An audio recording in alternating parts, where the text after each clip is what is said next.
अच्छा बच्चों, यहाँ पे जो मैंने एक्चुअली ये किया है ना, इसको तुम ऐसे देखो। यहाँ पे जो हमारा फर्स्ट केस, सेकंड केस में हमें क्या मिला है, इन्फिनिटली मेनी सॉल्यूशन। इस सेकंड केस में ना हमें नो सॉल्यूशन भी मिल सकता था। कैसे? अगर मैंने ना यहाँ पे ये जो 4 है ना, इस 4 की जगह मैं 5 कर देता। सपोज दैट क्वेश्चन जो गिवन होता है ना, ये क्वेश्चन था हमारा, ये जो क्वेश्चन था, इस मैंने 4 की जगह 5 कर देता।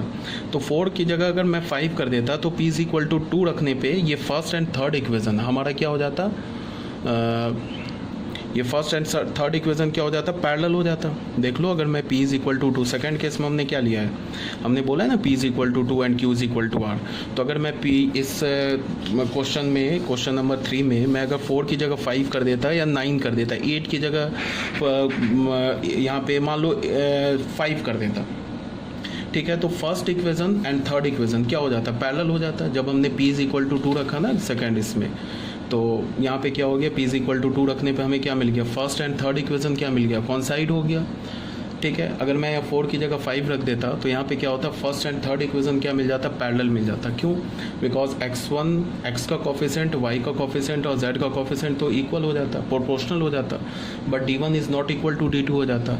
तो फर्स्ट एंड थर्ड हमारा क्या हो जाता, ये पैरेलल प्लेन हो जाता। तो पैरेलल प्लेन होता तो फिर क्या होता, सिस्टम इनकंसिस्टेंट हो जाता सेकेंड केस में। ये मैं ऐसे ही बोल रहा हूँ, कोई इम्पोर्टेंट नहीं है, बस एक बात बता रहा हूँ, एक इंसाइट देने की कोशिश कर रहा हूँ कि जैसे सेकंड केस में क्या हो गया, हमें इन्फिनिटली मैनी सॉल्यूशन मिल गया। सेकंड केस में भी इनकंसिस्टेंट हो सकता था अगर मैं यहाँ पे 4 की जगह 5 कर देता, या 6 कर देता, या 9 कर देता, ऐसे नंबर रखते तो फर्स्ट और थर्ड पैरेलल हो जाता। कोई भी दो प्लेन पैरेलल हो गया, तो जैसे ही पैरेलल हो गया तो तीसरा हमें देखना ही नहीं है। तीसरा चाहे पैरेलल हो, नॉन पैरेलल हो, कोइंसाइड हो, कोई भी दो प्लेन पैरेलल एंड डिस्टिंक्ट हो गया तो सिस्टम ऑफ इक्वेशन इनकंसिस्टेंट हो जाएगा एंड हैव नो सॉल्यूशन। ठीक है, तो ये भी हो गया हमारा।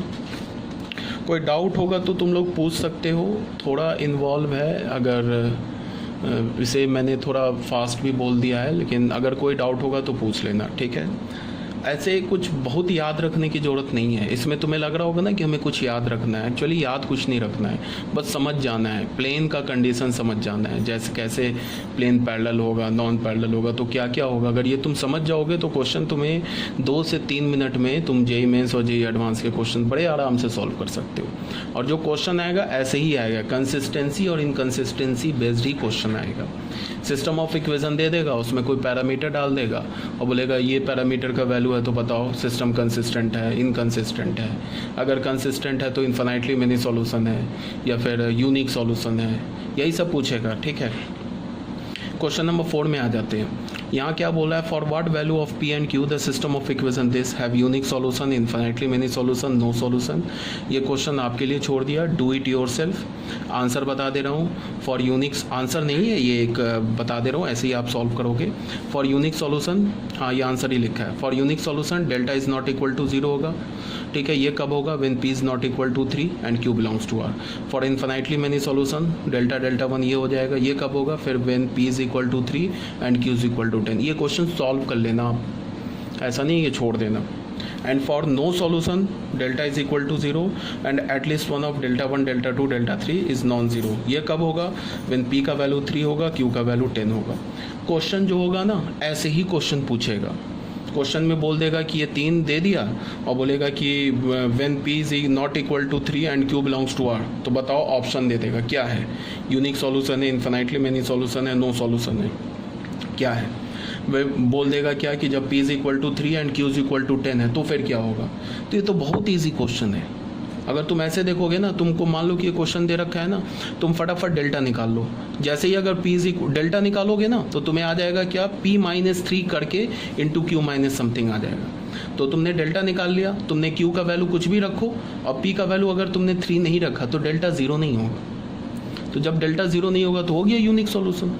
अब बोल रहा है क्या कि p का वैल्यू 3 है, q का वैल्यू 10 है, तो तुम कुछ नहीं करो, यहाँ पे p का वैल्यू क्या डालो, p का वैल्यू 3 डालो, q का वैल्यू 10 डालो। तो 3 चलो मैं सॉल्व ही कर देता हूँ, इतना बोलने से अच्छा है क्या, मैं तुम लोगों को सॉल्व ही कर देता हूँ। सॉल्व करने के लिए जैसे ये देखो, चलो मैं इसको सॉल्व करता हूँ। सॉल्यूशन नंबर 4,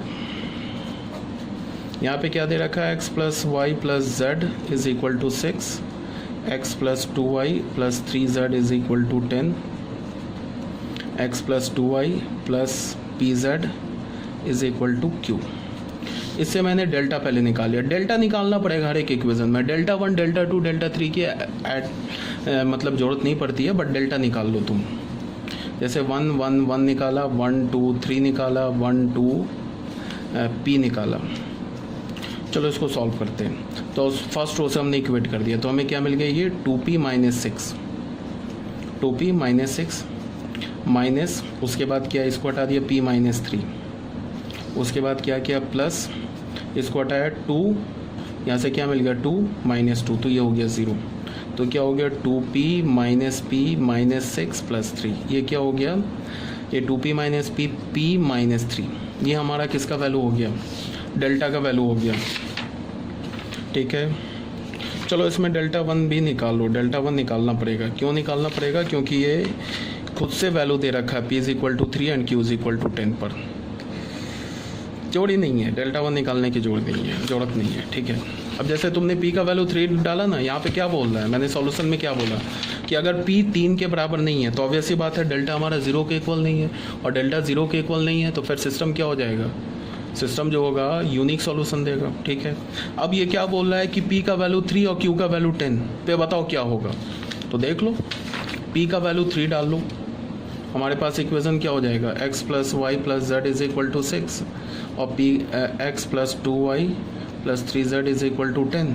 अब p का वैल्यू 3 डालना है, x प्लस 2y और प्लस 3z, और q का वैल्यू 10 डालना है। तो बच्चों यहाँ देखो, ये दो प्लेन क्या हो गया, ये दोनों प्लेन पैरेलल एंड ये कोइंसाइड कर गया, मैंने इसको हटा दिया, अब इससे मेरा कोई मतलब नहीं है।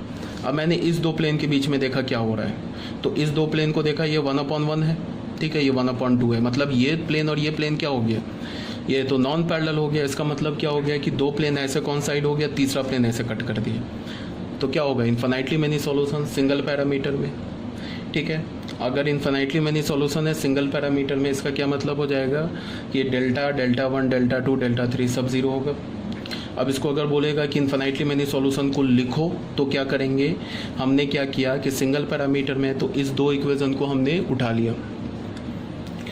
ठीक है, किसी भी एक को हमने लैम्डा मान लिया, मान लो z को लैम्डा मान लिया, x plus y plus lambda is equal to 6 बोल दिया, यहाँ से क्या बोला, x plus 2y plus 3 lambda minus 10 is equal to 0, यहाँ माइनस 6 इज इक्वल टू 0 कर लिया। अब यहाँ से हमने x का वैल्यू लैम्डा के टर्म में निकाल लिया, और y का वैल्यू हमने लैम्डा के टर्म में निकाल लिया, इन टर्म्स ऑफ लैम्डा यहाँ निकाल लिया, यहाँ निकाल लिया। तो यहाँ पे क्या डालेंगे, x का वैल्यू लैम्डा के टर्म में, y का वैल्यू लैम्डा के टर्म में, और z का वैल्यू यहाँ तो लैम्डा ही हो जाएगा। ठीक है, और यहाँ क्या बोलेंगे, well lambda belongs to R. ये हमारा इन्फिनाइटली मेनी सॉल्यूशन भी हो गया। ठीक है ना बच्चों, अब क्या बोल रहा है, फॉर नो सॉल्यूशन, अगर मैंने p का वैल्यू 3 डाला, तो यहाँ देखो, अगर मैंने p का वैल्यू 3 डाला तो p का वैल्यू 3 डाला तो हमें क्या मिल जाएगा, डेल्टा 0 मिल जाएगा। अब अगर डेल्टा 0 मिल गया and q is not equal to 10, अगर q 10 के इक्वल नहीं है तो तुम करोगे क्या, यहाँ पे ऐसे देख लेना कि अगर तुमने p का वैल्यू 3 डाला तो यहाँ से क्या होगा, डेल्टा 0 हो जाएगा। अब तुम एक काम करो, डेल्टा 1 भी कैलकुलेट कर लो, डेल्टा 2 भी कर लो, और डेल्टा 3 भी कर लो, यहाँ पे तीनों कैलकुलेट कर लो। तो तुम अगर p का वैल्यू 3 डालोगे तो ये 0 आ जाएगा, और q का वैल्यू अगर तुमने डाला ना 10, q अगर 10 के इक्वल नहीं है तो क्या हो रहा होगा कि इस तीनों में से कोई एक नॉन ज़ीरो आ रहा होगा। तो इसका क्या मतलब होगा कि हमारा जो सॉल्यूशन होगा वो नो सॉल्यूशन होगा। ठीक है बच्चों, यहाँ तक ये था हमारा matrix Cramer's rule, solving system of equation by Cramer's rule.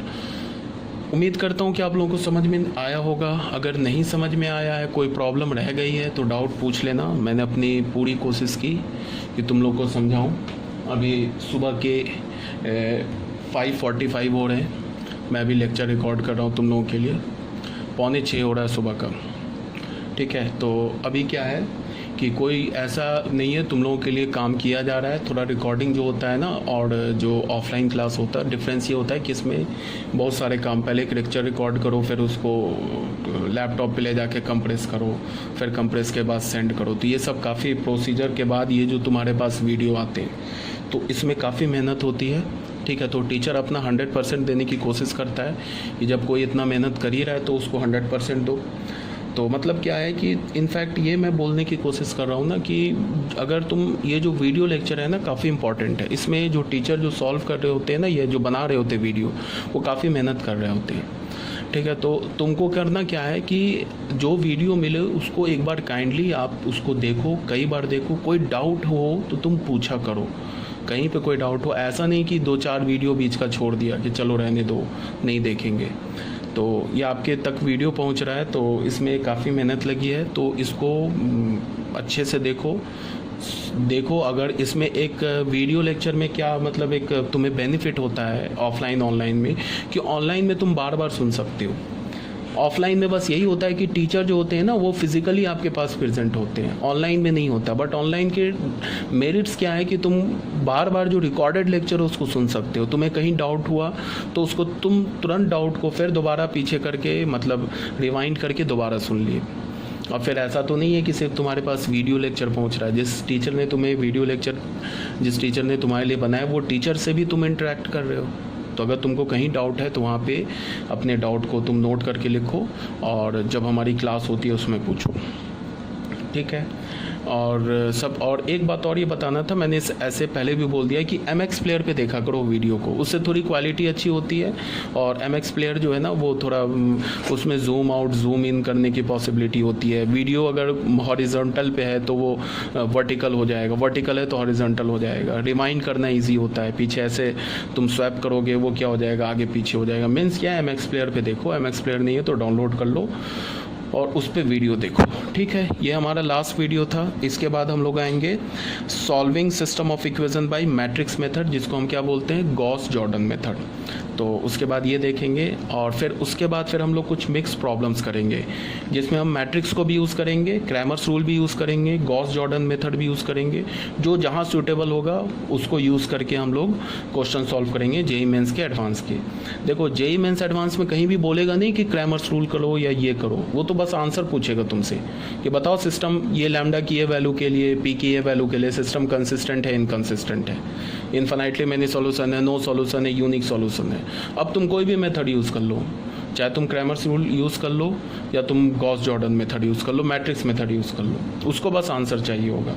तो ये था हमारा क्रैमर्स रूल का लास्ट लेक्चर। इसके बाद जो मैं नेक्स्ट PDF तुम्हें सेंड करूँगा, मैं कोशिश करूँगा कि वो PDF मैं तुम्हें 1 से 2 दिन के अंदर ही सेंड कर दूँ। तो जो मैं नेक्स्ट PDF सेंड करूँगा वो होगा हमारा Gauss Jordan method, matrix rule. उसके बाद फिर मैं उसके क्रॉसपॉन्डिंग वीडियो लेक्चर भेजूँगा। Okay, thank you very much.